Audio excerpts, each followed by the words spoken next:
In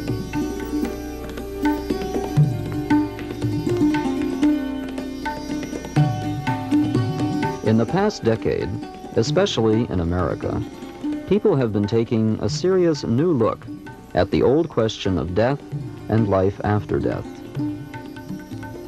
What is death? Have we had other lives? Is there life after death? Book after book confronts these questions with new scientific data and speculation.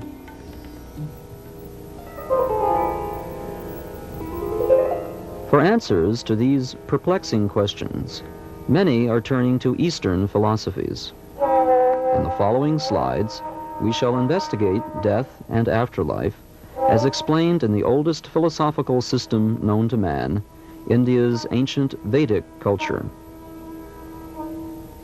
Due to the influence of foreigners, Vedic culture has gradually diminished in India.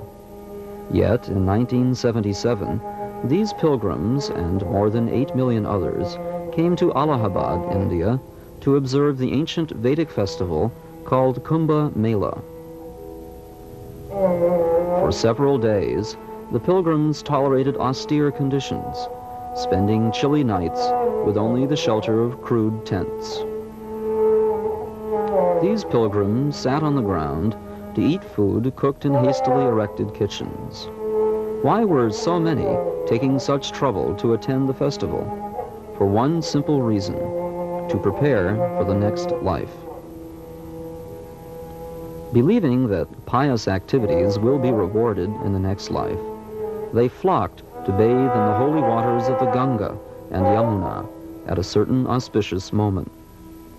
Purnendu sundara mughadi aravinda netradi Krishnat param kimapi tattvamagam najane.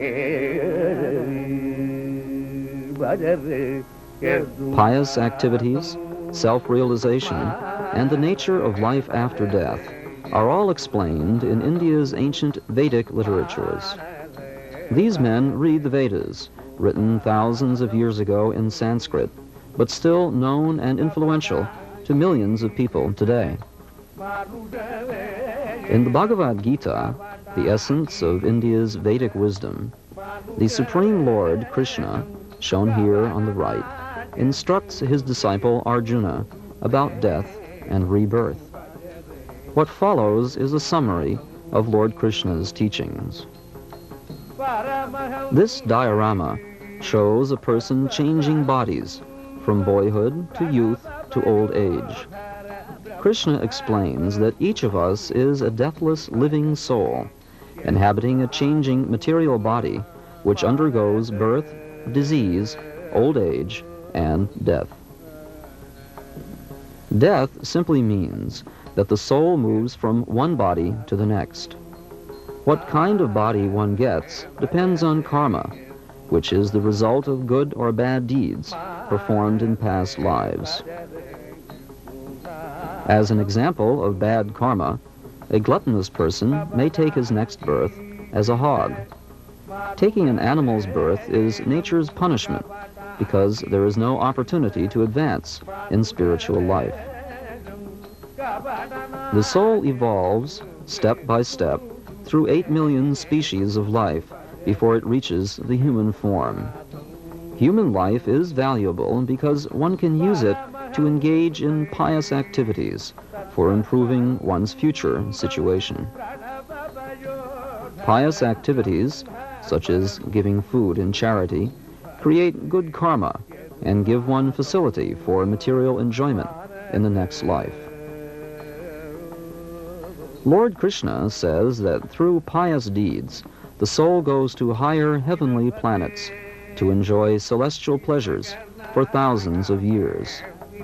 As shown here, one can enjoy nicely on the heavenly planets, but ultimately there is death, and the soul returns to this world. Some persons practice jnana yoga, the process of philosophical speculation. Their ultimate goal is to merge into the void, impersonal, cosmic consciousness. Although there is no death there, staying in the void is very difficult, due to the soul's desire to be active.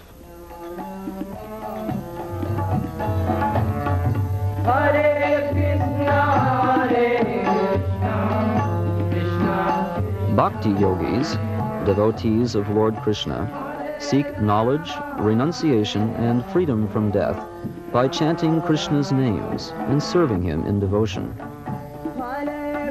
Devotees worship in temples, such as this one at Rangakshetra, in order to transfer from this planet to the transcendental spiritual planets of Krishna, where the soul is eternally freed from the misery of birth and death. As described in the Vedas, the spiritual world is both deathless and full of eternal spiritual activity. When one goes there, he never returns to this world of birth and death. Devotees prepare for living in the spiritual world by worshiping the deity of Krishna, shown here. One who can fix his mind on Krishna at the time of death goes directly to the spiritual world. Viewing from left to right, this illustration shows how the soul takes its next body.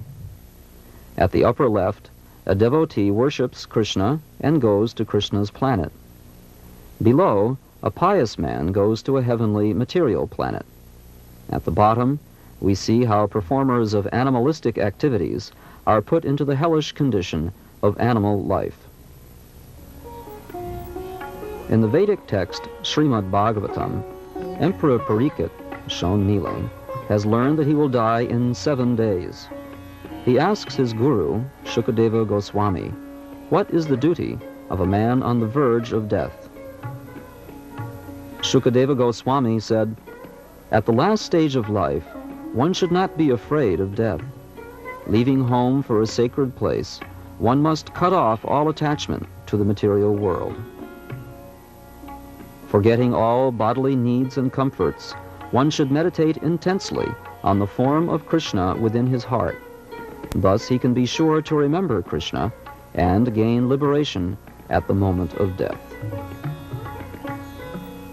All religious Indians still hold to this ancient philosophy about death and the afterlife. At every stage of life, they prepare for death by thinking of Krishna and practicing detachment from family, wealth, and bodily comfort.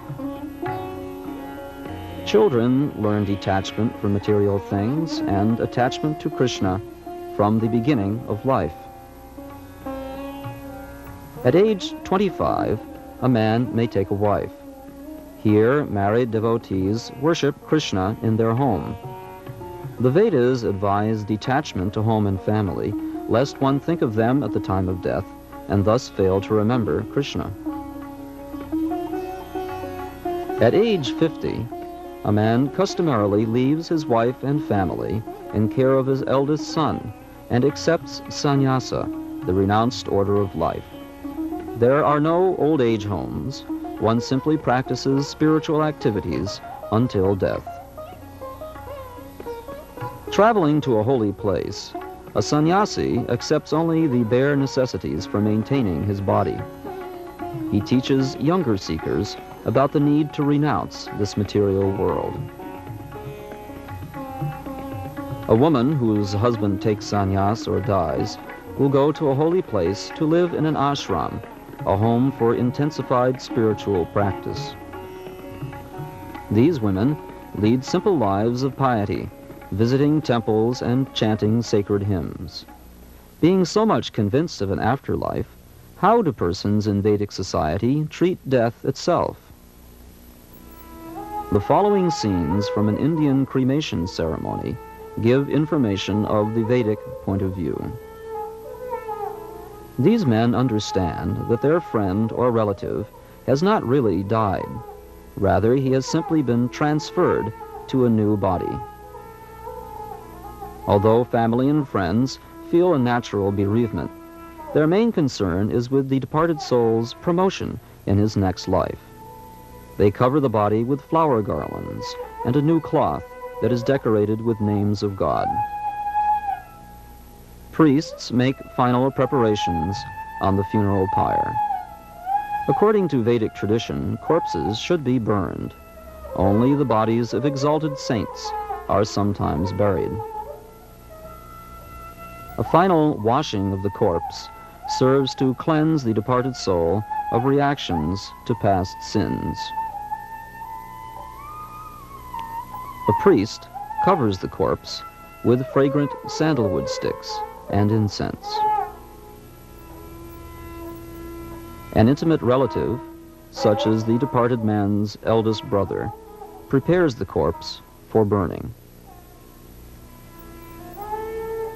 Burning the body reminds each onlooker that his own body will sooner or later be annihilated. Fire, the Vedic symbol of purity, assists in the transfer of the soul to a higher position in its next incarnation. The remaining ashes may be gathered and buried in a clay urn. In India, there are very few graveyards. Usually, the ashes are scattered in holy rivers, such as the Ganga or Yamuna, to further benefit the departed soul. What we have seen is a funeral ceremony for a common man. However, the remains of a spiritually exalted person may be buried intact beneath a shrine or samadhi tomb like this one. Here is the famous samadhi tomb of Srila Rupa Goswami in Vrindavan, Uttar Pradesh. It is seen every year by thousands of pilgrims. In Vedic culture, there is no need of lamentation when a pious man dies, because he will proceed to a better life. And the departure of a great devotee of Krishna is actually a cause of celebration, because it is understood that he has gone back to the eternal spiritual world.